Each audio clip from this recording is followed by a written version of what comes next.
Brought to you by Podcast City Network. You're listening to The Everett Lee Show, a shot of entertainment to the head.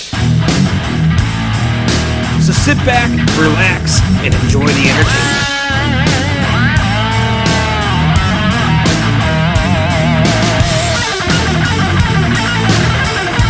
Welcome, everyone, to the Everett Lee Show podcast. I am Everett Lee. Thank you for downloading this podcast on iTunes, Stitcher Radio, Libsyn, and other mediums as you choose. Thank you once again for listening and downloading the Everett Lee Show podcast. Wow, what is going on in entertainment this week? We're going to talk about Elon Musk, the StarMan live feed.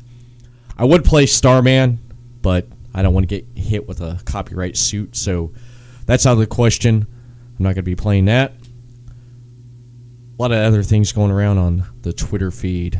We're going to check out what's going on the Twitter feed this week. Also, Mirakuru Lounge segment. Talk about the latest rumors and ongoing topics and discussions going on with CW shows The Flash, Arrow, and Supergirl. And a little bit of Legends of Tomorrow when that will return here in the next week or a couple weeks. But again, thank you for tuning in each and every week. And before I forget, the in-ring report this week, talk a little bit about wrestling. Not much going on with wrestling this week, except some WrestleMania 34 match card rumors, speculation on what match cards will be happening at WrestleMania 34 this year, and the Elimination Chamber pay-per-view coming up here later this month, at the end of this month actually, in the next couple weeks. This month's almost over. I can't believe how fast this month's went. And also Fastlane pay-per-view next month, the SmackDown pay-per-view, the last one right before WrestleMania 34. And then, of course, some 205 Live stuff. Who is now taking over creative control? You probably already heard this week, but if you haven't, you're going to hear it here, right here on the Everett Lee Show. Not going to load up with a lot of content. Don't want to come out, just pop up out of the blue and bring a lot of content, overkill it. I just bring it to you simple and straight, and that's about it. You probably noticed at the beginning of this podcast, when I do the beginning of these podcasts to do the segments, I usually sometimes have a co-host with me, Chris Carnage or McShaft, but this week I'm flying solo. McShaft's working on some new material for his podcast. It launched last week, Forking Around with Cody, brought to you by the Podcast City Network. Really good first episode. I did like how he did the opening. I said the opening was much better than what I do. I've been doing this for 3 years. But I'm not going to brag about that, brag about numbers and downloads and who's all listening and everything. Just not going to do any of that, though, but just give you straight and simple. And like I mentioned, the Podcast City Network. Everett Lee Show is brought to you by the Podcast City Network. You can find this show and many other podcasts on the network, such as ELS Uncut, Films the Classic, The Chris Carnage Show, which will be coming soon, The Grimlock Show, Forking Around with Cody, Super Radio Brothers podcast, and Imaginarium with Scott and Todd. That's all on the Podcast City Network. You can check out the Podcast City Network on the official website, podcastcity.net. You can head over to Facebook and hit Podcast City Network up on Facebook. Hit that like button on their page, facebook.com/Podcast City Network. Then you can hit them up on Twitter, send them a tweet at Podcast City Net. Well, let's jump into some entertainment talk. Let's kick this off, ladies and gentlemen.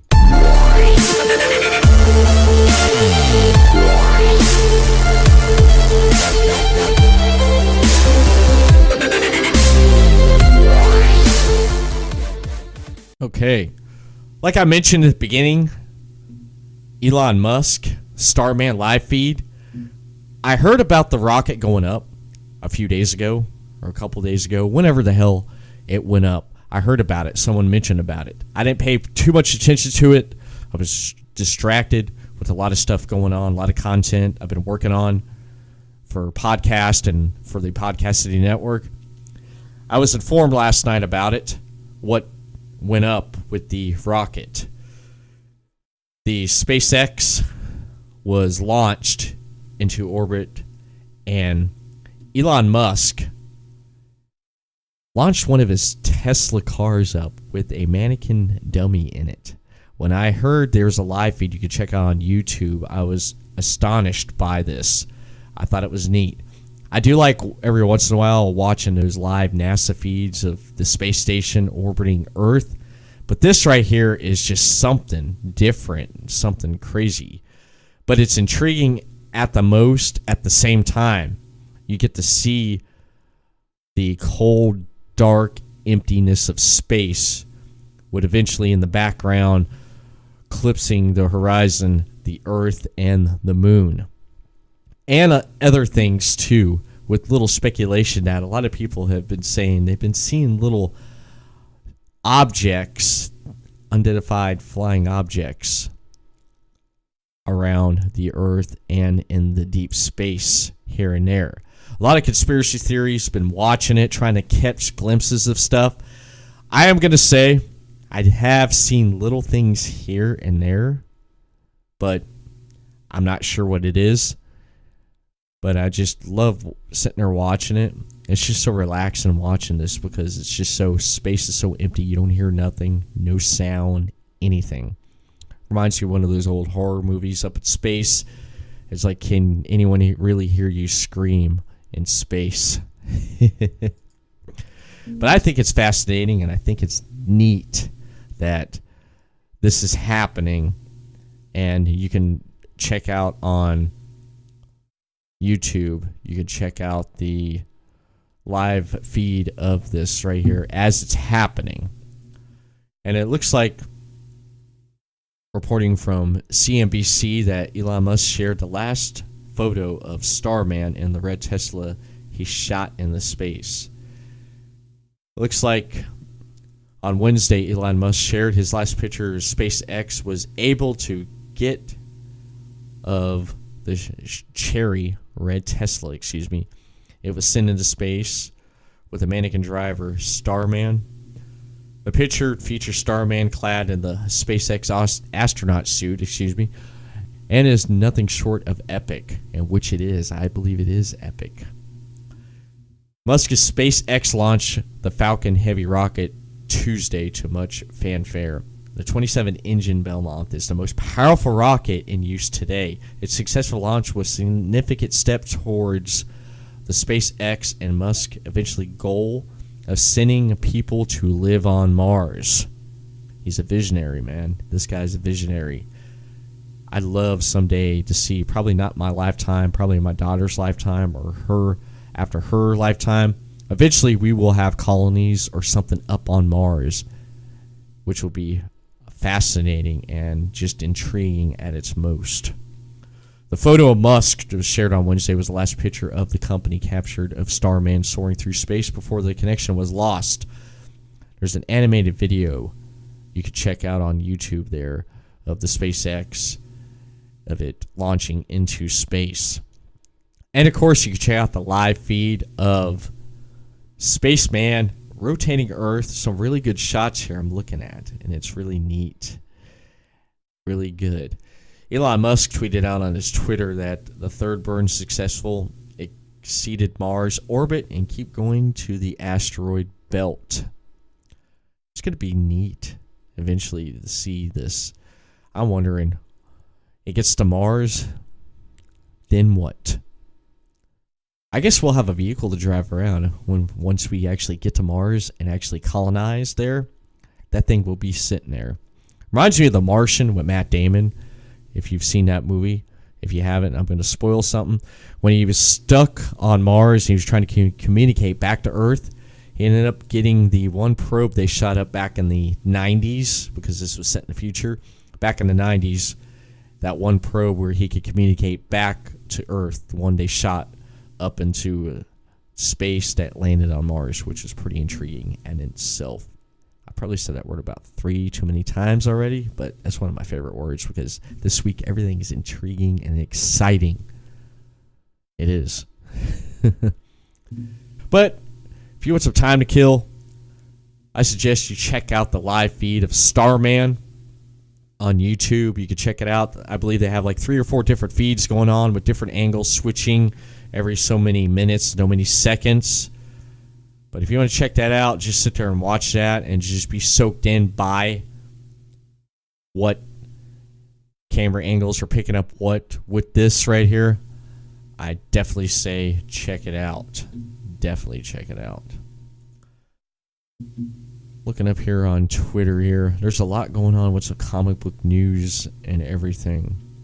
But tell you what, one thing I'm looking forward to is the Winter Olympics. The Winter Olympics, I am looking forward to that when that comes and hits. I'm pretty excited about it. I do love watching the Olympics and watching different things these athletes go through and do, and being a competitive with other countries. The summer and the Winter Olympics are really neat. I really do look forward to the Winter Olympics with the snowboarding. I do love the snowboarding and the skiing. I did watch a little bit of the Winter X Games. It's just the X Games don't really seem and feel like they used to be when they first came out years ago. They just don't. They don't really feel like they used to.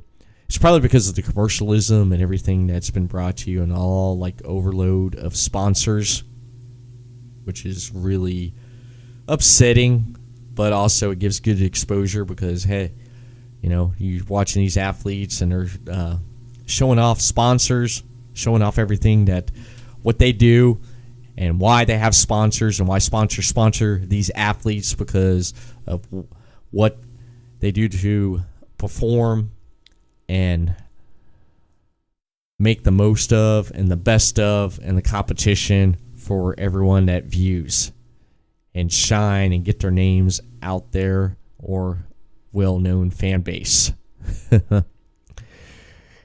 Here's an interesting story here about there's a lot of Me Too moment stuff. Me Too, Me Too. I do think this is really funny. Just comical in a way.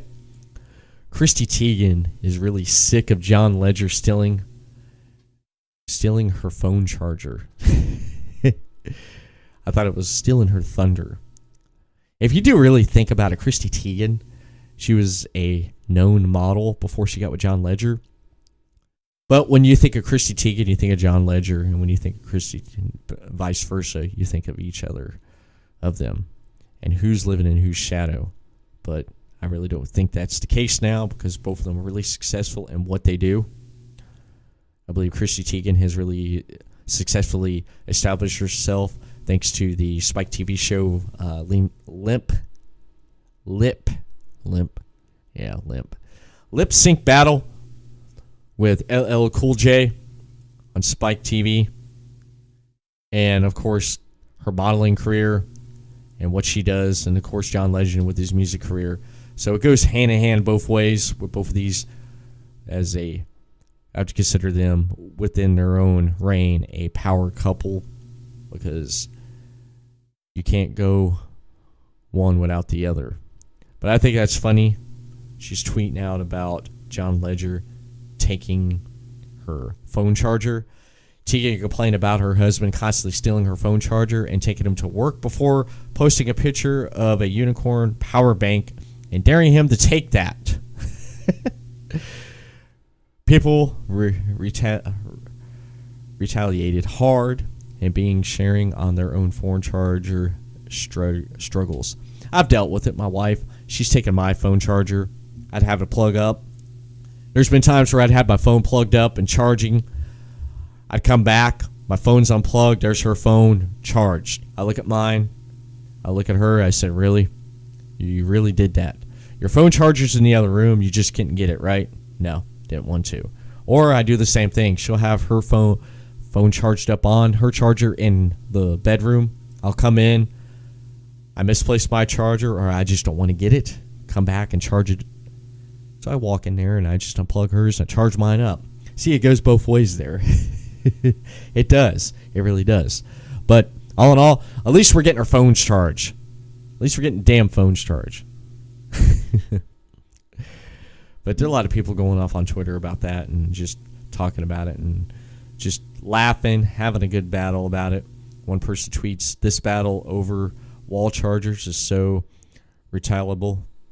One says, "Get a custom portable charger of your face so he will never forget who's supplying his infinite power." One tweeted out to Christy, says, "Good luck, Christy. This doesn't work in my HH. He'll run around with pink Hello Kitty, fluffy monker, whatever, if it charges." That's basically the same thing with me. If it charges, it charges. It doesn't matter what it is. And finally, Kate Upton speaks up about alleged harassment by guest co-founder Paul.Mirakuru. In a Time interview, supermodel Kate Upton confirmed the context of a tweet she sent in January. According to Upton, guest co-founder Paul.Mirakuru, probably pronouncing that wrong, groped her repeatedly, and then she rebuffed his advances. He called her a, quote, fat pig. But he denies the allegations. She sent the tweet out there. On her Twitter, she tweeted, "It's disappointing that such an ironic woman's brand, Guess, is still empowering Paul.Mirakuru as a creative director. Hashtag me too." And then what she put out there, she said, "At one point, he forcibly grabbed the back of my head so that I could not move, or started kissing my face and started kissing my neck. I remember not wanting to say, quote, get off of me, because I didn't want to open my mouth and say anything, because I didn't want him to be able to put his tongue in my mouth. I had two options: do everything I could to wiggle away and avoid his pursuit, or punch the CEO guest. So I decided to take the wiggle away." And of course, people tweeting about that. Of course, one person said this quote, "No one has the right over my body just because they view me as a sex or a sex icon." A lot of people saying, quote, "I'm sick of being silent, expected to sweep everything underneath the rug. I'm sick of being expected to laugh these aggressive advances and accept the power imbalance that exists." Another retweet of Kate Upton there. And it keeps going on and on. People tweeting and retweeting and giving her some support. The Me Too movement has really blown up. It has. If you really look at everything that's been going on surrounding the Me Too movement, it has really blown up. A lot of people are supporting other people, coming out, talking about stuff, talking about situations that's happened with them. Therefore, this movement, wherever you want to put in what context that suits your need to define this right here, it's just intriguing that more and more people keep coming out about joining this movement, the hashtag Me Too movement. And that right there is what I have going around on Twitter and in the entertainment world right there. I am going to say one thing that I've seen that I really don't care about. Looks like the Jersey Shore is coming back. I might as well just finish this up and talk about this. This is just too good. Apparently there's a upcoming teaser for an upcoming season of Jersey Shore titled Family Vacation. Appears to be the show controversial cast member is back in action and fans are divided over the news.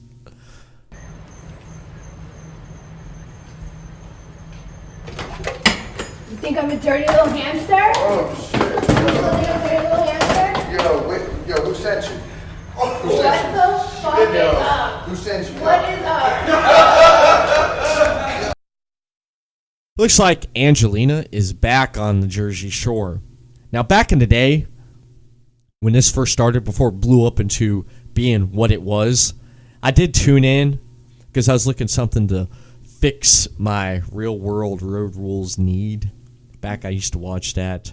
I remember The Miz back growing up when he was on The Real World. That's how I knew who The Miz was and everything when he came to WWE and when he was on Tough Enough. However, I did watch it. I remember this cast member being on there. She was on there not that long, and then she left. Then she came back for a brief stint, and then she left. Now they're bringing her back. So I guess that's good in some ways if you're fans of the Jersey Shore. I'm not knocking you, but if you're a fan of the Jersey Shore and that's your thing, then that's your thing. But I just want to let you know that she's back, and we'll have to tune in, except me, on what is to come with this show. And there you have it. That's what's going around on the internet and what's going on Twitter, what people are tweeting about.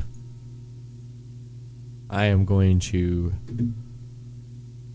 take a quick break. When I come back, we're going to jump into the Mirakuru Lounge segment and talk about what's going on in comic book and entertainment with the CW shows. As I mentioned at the beginning of the program, The Flash, Arrow, Supergirl, and some more comic book related news. So I'll be right back. Stay connected with ELS, the Everett Show podcast on the following platforms. Facebook.com/The Everett Lee. Click the like button, click the follow button for the latest notifications. Twitter @TheEverettLeeShow for the latest tweets, the latest podcast links on Twitter. Stay connected with these platforms of the Everett Lee Show podcast. The Mirakuru Lounge. The Flash, Arrow, Supergirl, and Marvel. I had to throw that out there. Black Panther. There's some stuff going on about Black Panther. Looks like it's got its first bad review. And we'll hear what people have to say about that. Marvel gathers its entire universe for a 10th anniversary. But let's start off with The Flash this week.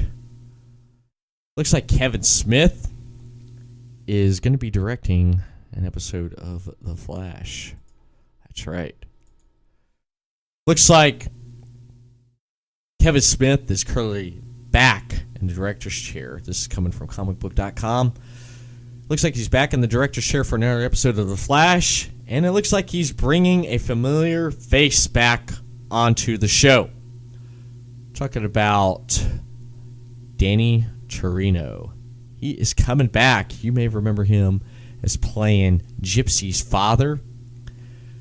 Kevin Smith shared on his Instagram a picture of Cisco Ramon and Danny Torino. Carlos Vadelis and Danny Torino, with Kevin Smith in the middle, looking like Kevin Smith does. On the Instagram post, he put, quote, "The episode of The Flash I'm directing this week has a certain vibe to it. It's been a Cisco and Breacher kind of morning with the legendary Danny Torino and Born Badass." Well, actually, not Danny. Yeah, on the deck. I don't understand some of this Twitter hashtag slang. I'll finish this here. Some would call it day one in our episode, but I call it day fun. Hashtag Kevin Smith, hashtag Danny Torino, hashtag The Flash, hashtag, yeah. I liked the episode with Danny Torino. I thought it was fantastic. I enjoyed the episode. He did a great job playing Gypsy's father. The love, the dynamic between Cisco and him. Of course, you have a daughter. Are you really going to like the guy that's dating your daughter? Of course not. It's just the common rule and common logic of that. Hell, if anyone was dating my daughter, I wouldn't like him. Of course, that's just me being a father. That's how I would look at it as. I definitely would. But I can't wait to see this when it does come out. It should be coming out here soon. I mean, in the way, the set photo provides a bit of information about Smith's directed episode, which currently doesn't have a title, but we'll basically see it later on down the road. And what's going on in other Flash news? There's one going around about, could Iris be pregnant? Ooh. Comicbook.com, again, reporting that while much of the season of the CW's Flash has been centered around the team dealing with the threat of the Thinker, the show has also been steadily exploring Barry and Iris' relationship, which it has. Over the course of the season, we've seen Iris step up to run Team Flash, and Barry's absent and stand on her ground as part of the team when Barry returned and wanted to go back the way things were. We've seen the couple finally get married and then have to weather the false murder charges against Barry as well as subsequent convention and incarceration. We've seen the idea of the Flash expand to include a couple as a team, and as much as solo superhero as the challenges they face expand well. Is she pregnant? We don't know, man. Would Iris become a speedster? As previously reported, Iris will be getting her own superhero costume and identity this season. She will at least temporarily suit up as a speedster in an upcoming March episode. And while it's possible that could be a situation where Barry loans Iris speed powers, it's also a possibility that Iris' temporary powers could be pregnancy related. There you go. We already seen Cecile have telepathic where she can read minds because of her pregnancy. Now we're going to have a telepathic mind reader and a pregnant mind reader and a pregnant speedster. Yeah. It's just, yeah, it's going to be crazy. You know, in her case, Iris's case, it could be coming from the pregnancy with a little speedster. After all, in the comics, Barry and Iris kids do inherit their father's speed. Therefore, that would be interesting. I haven't caught up with Arrow this week and The Flash on top of that right there. But next week, I'll bring you some information and more about that. But I will say about this. Arrow, I didn't catch last night's Arrow, but I'm talking about last week. I know on last week's episode, I put in for a title on the episode description, Katie James still sucks. He does. And when I'm referring to that, I'm referring to the character, not the actor. I'm referring to the character, how I feel about the character. But my tune is changing slowly now after last week's episode. That right there is what Arrow needs to focus on and present that type of drama and storytelling. I did like the flashbacks dealing with Black Canary and Vigilant, their history together. And, of course, the one thing that just keeps hanging up on me is Captain Lance. Still trying to change Black Siren into the Laurel that he lost. He tried that, and it was made clear that this person may look like your daughter, act like your daughter, talk like your daughter, but it's not your daughter. It's a different Laurel from a different Earth. Quit trying to live in the past. I feel that Captain Lance's days will probably be numbered by the end of the season. There's nothing really much left for him, okay? We have Sarah Lance. She's over on Legends doing her thing. Laurel's dead. We know what happened there. It's just, I don't feel much more. It's just Captain Lance. I mean, it's just there. He's just there. And what are they going to do? I feel his story is come. And I don't know. I have a feeling we may see his days in at the end of the season. That's just my thought. But maybe by the hand of Black Siren. Because she's just pure evil. Just get over it, man. Just quit trying to change her. The episode was great. And it made me hate Caden James much more, man. Just much more. Just the way his manipulative mind goes and everything. And how he thinks. I just hate the character. And just how he presents himself. And that's good writing right there. That is really good writing. I'll have to say that. But if, with the preview for, I think it was last night's episode, if they continue in that direction like they did, it's just, the rest of the season is going to be great.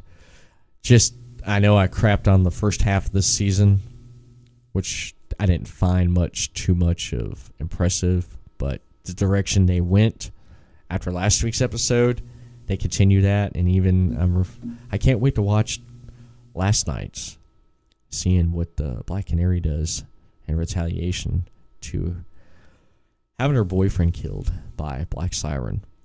That is going to be great. That is just going to be great and fantastic.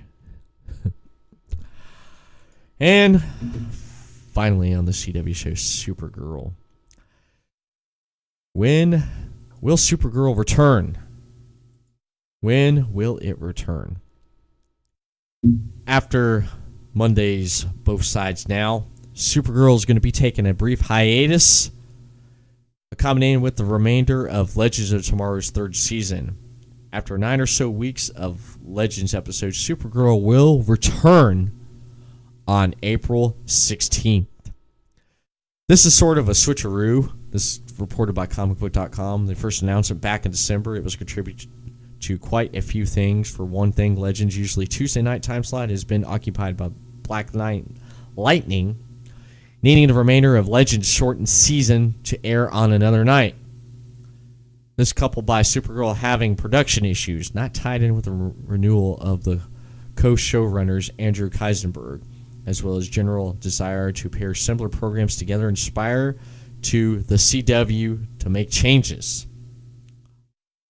So, while it's on break, Legends is going to come back, finish up, and Supergirl will be back, and it will coincide with everything going on.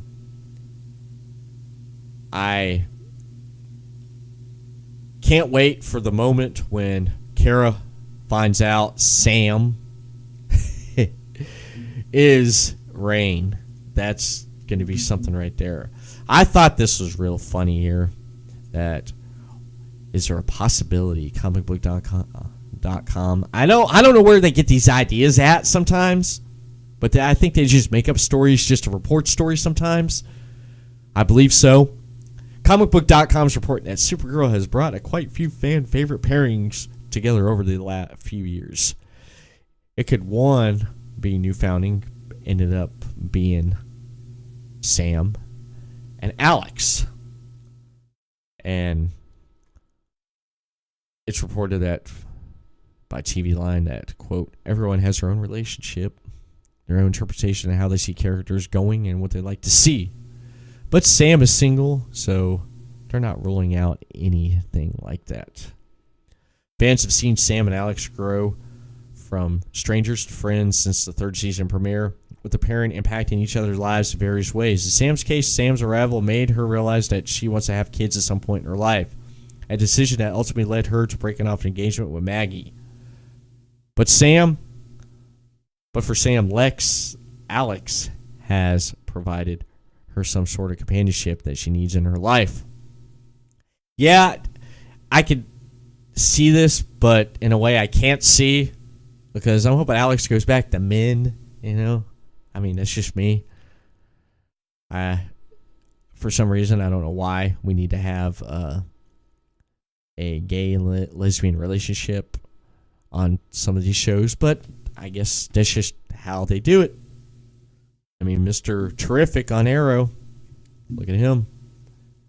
Not, saying anything bad about it, but I don't know. Maybe this could work if you actually think about it. Okay, Alex wanting kids. Sam, single mom. Maybe she may jump over sides. There you go. Sam's daughter having two moms. Yeah, who do you live with? My mom and my mom. It could work. I'd give it a try just to see. I just definitely would give it a try just to see if it goes and works in anything. It's just me, man. That is just me.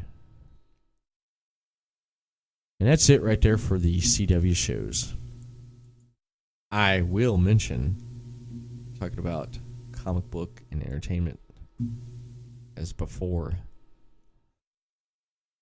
it looks like Black Panther got its first bad review. One negative review has broken Black Panther's 100% rating on Rotten Tomatoes. The review criticizes the film for not showing its hero beat up enough bad guys, and fans of the film are not happy. One person put out there, a critic gave Black Panther its first bad review, and people are not buying the reason. One said, a critic gave Black Panther its first bad review.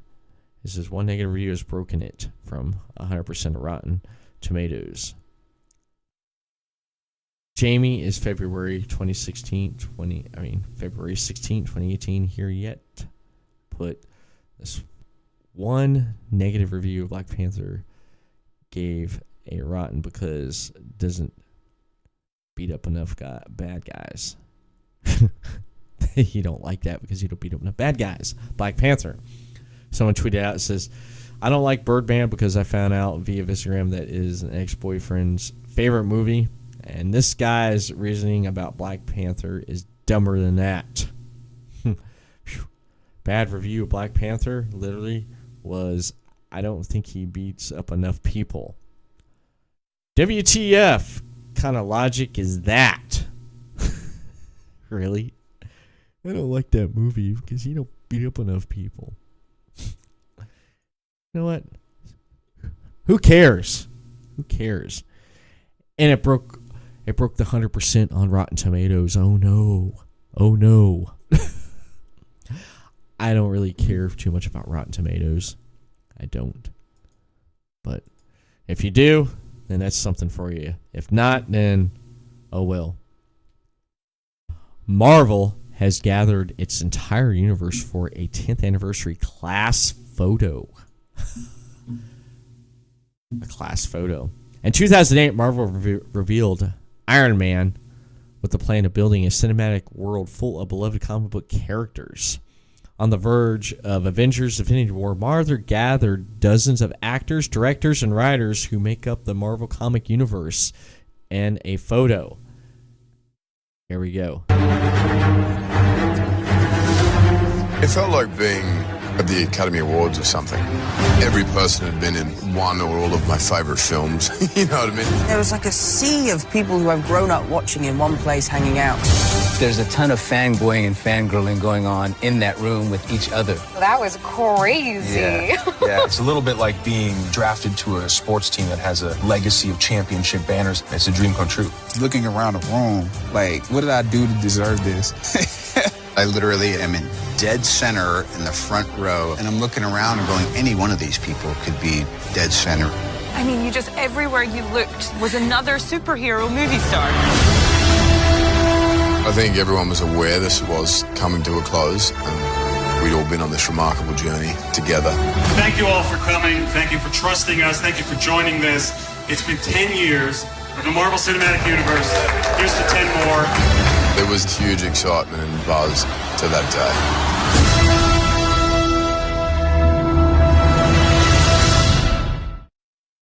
Pretty impressive, man. Really impressive. The picture, you can check it out over on Twitter, on Marvel Studios Twitter, at Marvel Studios. 10 years, man. 10 years. I can't believe it. I was excited when the first Iron Man came out. And after the movie was over, I sat through the credits.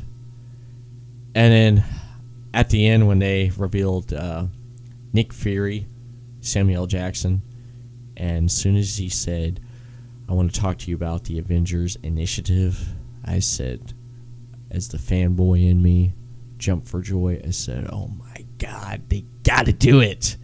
Could they pull it off? They did. In the last 10 years, they pulled off some remarkable comic book characters coming from the pages of comics that people's been reading since they were kids and putting them on the big screen. And a lot of them, there's been some ups and downs with it, but you know what? The last 10 years have been awesome. They have been awesome. They have. And looks like we got a couple new trailers that just dropped, man. Here's one of them right here. As I've reported back a while back ago that Tom Hardy will be playing Venom in a Venom standalone story.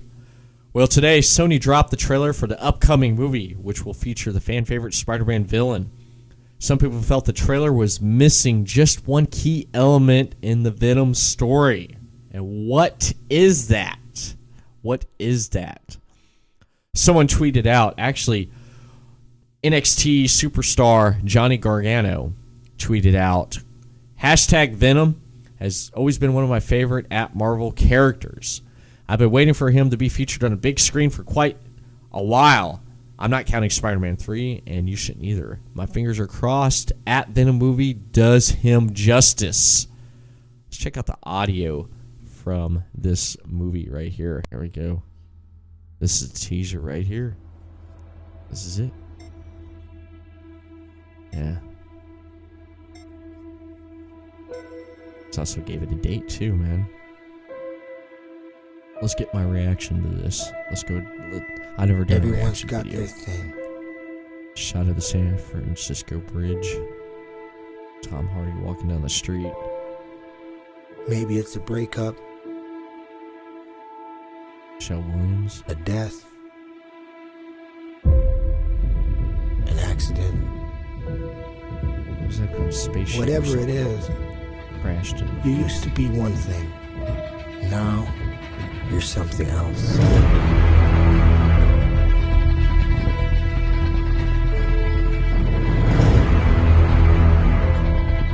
We all have our own problems. Our own issues. Our own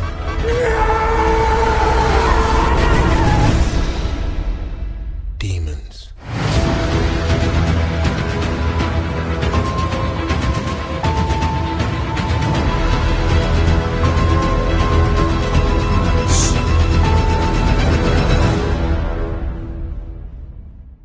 Venom will be coming out on October 5th, later this year. People said, one person said, so that #Venom trailer kind of sucked. How can you tease a movie without showing the character? GG, Sony, you deserve to be sold at this point. I like it, okay, because you're not giving away everything. They're teasing it. And people are upset. I want to see Venom. I wanted to see Venom. I want to see... You know what, man? I'm going to wait when this gets closer. I liked it. I liked the trailer. It got me interesting. And I want more. That's the whole point of it. People are freaking just... One person even said not showing Eddie Brock, Tom Hardy, as Venom in the first Venom trailer is a bold move. Not sure Sony has the goodwill with their Marvel properties like Disney, Marvel Studios does, to be secretive with trailers. I like it. I think it's a bold move. Yes, I do. I believe it is a bold move just to tease and draw you in. It's got me drawn in because I want to see how they pull off this fantastic CGI or whatever, how they do it with Tom Hardy as Venom in the suit. In the symbiotic suit. I'm definitely looking forward to it now. People, I want to see Venom. No, good marketing. That's what that is right there. You want to see Venom? Why don't you wait till October, then you'll get to see Venom. They'll tease some more. You're just going to have to sit back and wait. Because they're still filming the movie. They had to throw something out there to keep you interested, keep you talking about it. Because I'm definitely talking about it. I definitely am. And I can't find the other thing I was going to talk about. But I'm going to end the Mirakuru Lounge on that right there, ladies and gentlemen. That is it for this week on the Mirakuru Lounge segment. I'm going to take another break. When I come back, I'm going to jump into the in-ring report. And then we're going to wrap up this podcast, ladies and gentlemen. So I'll be right back. Do it! Just do it! No, what are you waiting for? Do it! Want more ELS? The Everett Lee Show podcast is available at the following. Download the audio version of this podcast and previous podcast at everettleeshow.libsyn.com, stitcher.com, Everett Lee Show. Leave us a rating and a comment in the comments section. iTunes. Subscribe to ELS, The Everett Lee Show on iTunes. Give us a rating and a comment. For the video version of this podcast and previous podcasts, visit youtube.com, Everett Lee Show. For interview segments, visit dailymotion.com/Everett Lee Show. Just do it! Yes, you can! Just do it! ELS, The Everett Lee Show is your shot of entertainment to the head. You're listening to The Everett Lee Show.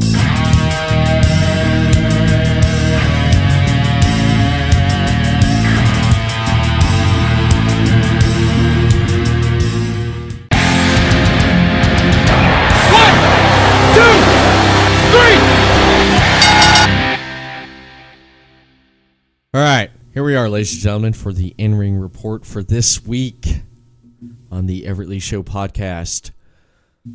Not going to talk too much about Raw and SmackDown. It's just, I didn't really pay too much attention to Raw this week. Had some okay matches. They were decent. Nothing over the top. I'm going to point out one thing I did like about the interaction between Kurt Angle and Alexa Bliss on Raw. That was neat. I love that interaction right there they had.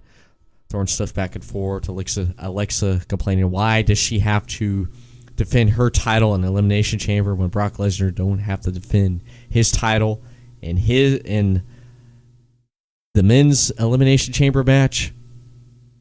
And yeah, they're doing another first time ever. We're going to have a women's Elimination Chamber match. I think this is going to be the new trend, the new way things are going. The men do something, and the women are going to do the same thing. And you get to see how both compete and who brings out the best in who.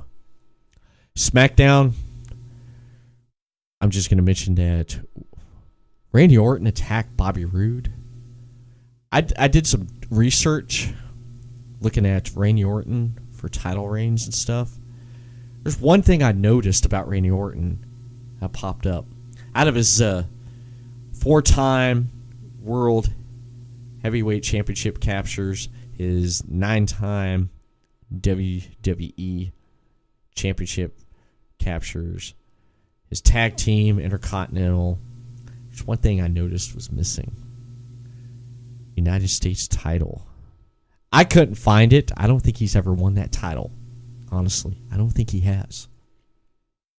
I could be wrong. He could be somewhere. I don't know.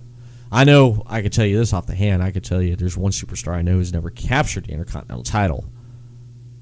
That's a big name, and that's John Cena. I know that. Orton's never captured the U.S. title, I don't think.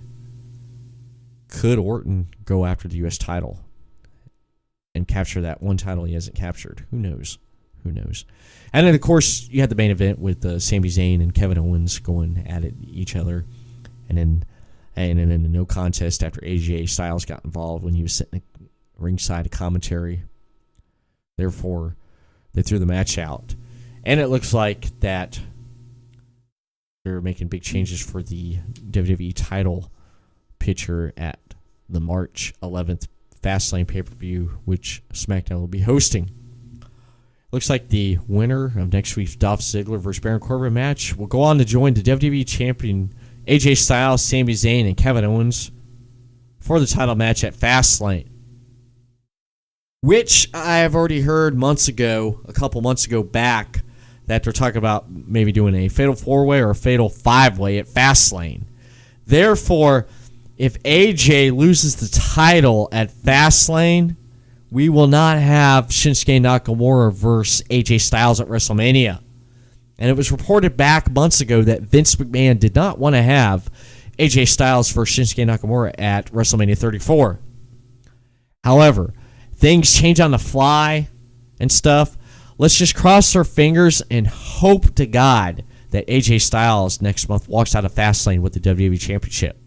Let's hope he walks out of there as champion and he goes on to WrestleMania and he faces Shinsuke Nakamura in a match that people will remember from Wrestle Kingdom 11. They will get to see on a WWE stage. So you basically will have two people that's wrestled each other before with a title involved 2 times. We saw it at Wrestle Kingdom 11. We're going to see it this year at WrestleMania 34. We saw it in New Japan. We're going to see it in WWE, which I think is awesome and great, and I hope they stick to the plan. If not, then I don't know.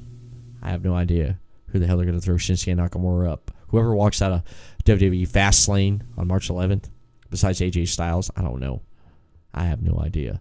But let's just hope to God it's AJ Styles. Let's just hope. It looks like, so far, I want to mention, since we're talking about pay-per-views, the Elimination Chamber pay-per-view, which will be on February 25th. So far, matches announced is Asuka versus Nia Jax. The Raw Women's Title Elimination Chamber match, which will be Alexa Bliss defending the Raw Women's Championship against Bayley, Mandy Rose, Mickie James, Sasha Banks, and Sonya Deville. The number 1 contendership to face Brock Lesnar, the Universal Champion, at WrestleMania in Elimination Chamber. So far, the spots have been filled. We got Braun Strowman, Elias, John Cena, Roman Reigns, and The Miz. I wonder who's going to win that one. It don't matter who the next person is. We know who's going to walk out of there. We know where it's going. It's been planned for a whole year since last year's WrestleMania. And it looks like it's happening. It's going to go that direction. It is. We're going to see Roman Reigns versus Brock Lesnar for the WWE Universal Championship. It's heading in that direction. Not unless they change things on the fly and the last minute. I can tell you one thing out of this match right here that's just talking about, they probably will carry over, which will be good. We'll see The Miz and Braun Strowman feud. Okay? Maybe. I don't know. I'd like to see Braun Strowman go after Brock Lesnar again. It's just me. I don't know. I have no idea. But, yeah, we know where that's going. Roman Reigns in Elimination Chamber. Come on now. Come on. We know where that's heading in what direction. We've seen it coming for a whole year. And it looks like fantasy's becoming reality. Vince McMahon has stepped aside and put Triple H in charge of WWE 205 Live. This broke this week all over the internet. It looks like Triple H is overseeing 205 Live now, and he's brought some of his aspects of the Cruiserweight Classic to the program. The last couple of weeks, a lot of people saying they've noticed little changes here and there and stuff. So it's neat that Vince has stepped away and let Triple H take control of it, because for one thing, I'm for it. Triple H, look what he's done with NXT. He's done so good with that brand. He's created a brand within a brand of this company, of that company. Not this company, of that company. I can't wait to see what else he does. Heard he's going to bring in some names just to get the brand up and popular, more popular than what it is now. And I love and can't wait to see the creative direction. But with that said, okay, Vince, let me just report this here. Vince made that decision to let Triple H run it back in mid-January so he could reboot it and fix it. Vince is like, I can't do nothing with it here. You take it. You do your NXT thing. You can do it. So Triple H's like, okay, take it. He's going to do something with it. And I can't wait to see what he does with it. If he brings it in like he did the Cruiserweight Classic back last summer, it's going to be fantastic and awesome. Awesome. With that, him taking over 205 Live, it's expected that Triple H may have more creative control with WWE, while Vince McMahon will be relaunching the XFL, which a lot of people has been talking about. It looks like it.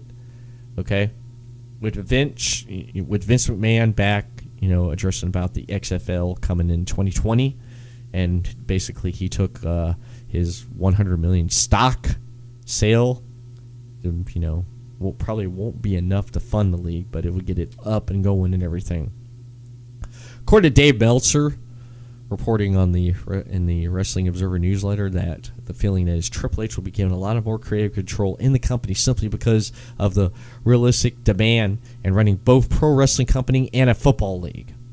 Triple H has been putting his own team together, which includes Jeremy Borash, who left recently Impact Wrestling to come aboard. Meltzer added that there's been other talks about recently to join his team, eventually fill key roles where he is in charge, which is good because then we're going to see some creative changes happen while Vince is going off and making that baby of FXL while he's trying to get that. While he's focused over there, over here, we're going to have Triple H take care of things and run things, and it's going to be prospered. Everyone's been waiting for this and been talking about it for a long time, and it looks like the reality of it is going to happen, but it's not going to happen overnight. It's going to take some time. You're going to have to draw people back in who have left, who's basically done with how the current product is, except the casuals. The casuals will always be there, but you're talking about the hardcore, die-core fans that attend pay-per-views, because you can tell the pay-per-view crowd's different from a casual crowd on a Monday Night Raw and SmackDown. You definitely can. And getting those hardcore people who's left, bring them back in and say, hey, look, this is what we're doing right now. This is how it is. It's going to be nice and interesting to see. It definitely is. Well, I don't have anything else to report about this week with New Japan and Ring of Honor. I don't have McShaft here. McShaft usually brings some stuff up because I'm so preoccupied and focusing on a lot of other things going on with the Podcast City Network. So therefore, that is it this week for the In-Ring Report. And I'm going to perfect time to end this podcast as well, ladies and gentlemen. I do want to mention one thing. I do want to bring this up, actually, since we are talking about wrestling. If I can pull it up here. I said to myself, this is freaking neat, man. It is. We talked about it last week on the podcast. Me and McShaft did. It was one of the first things we talked about during the In-Ring Report. And that is about a wrestling promotion down here in Florida, which will be having a show just next week, actually. Trying to pull this up right here. I am talking about pop-ups. Talking about Atomic Wrestling Entertainment, AWE.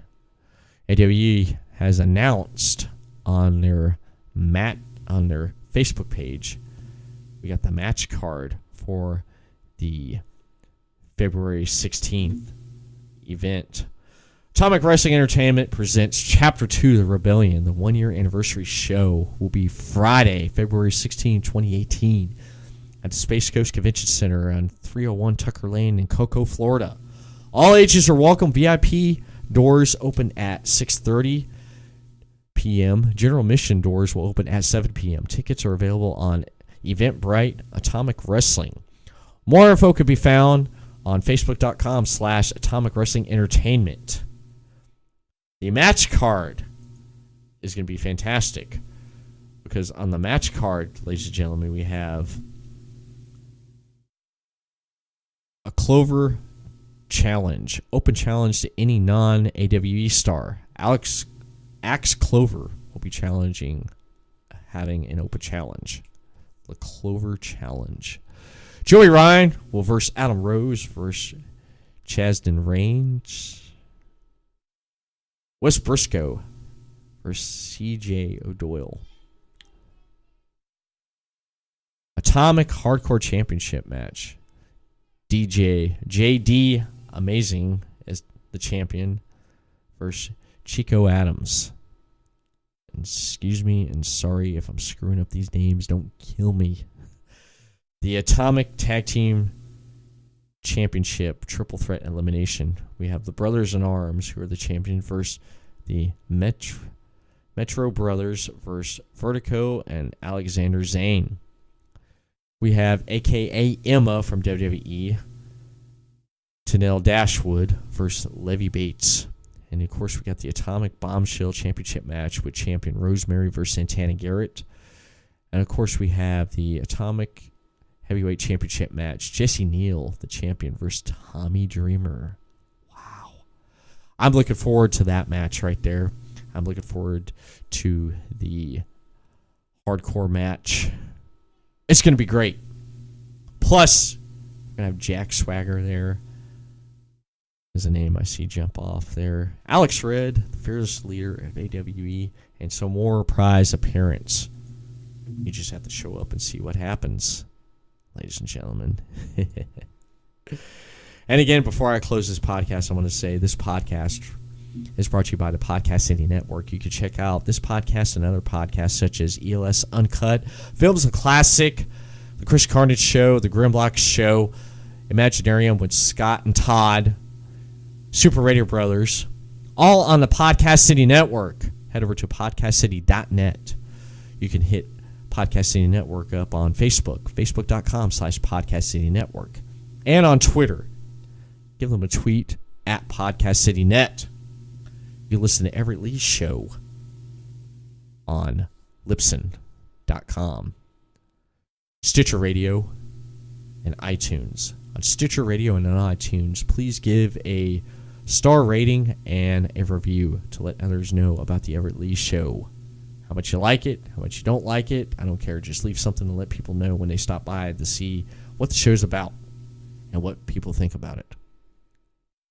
And, of course, as always, thank you for tuning in and thank you for listening and downloading.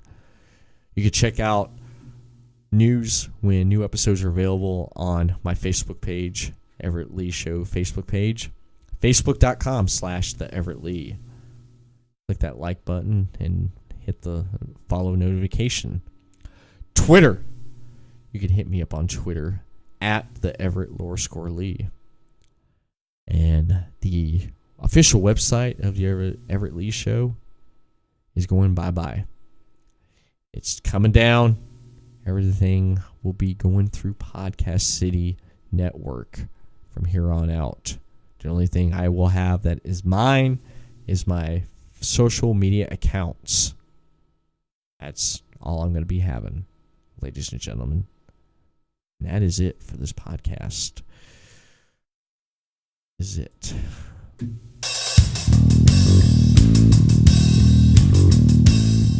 I do want to say thank you again, and next week's going to be interesting. We're going to see what's going on and what's going to be happening around the Podcast City, man, the Podcast City Network.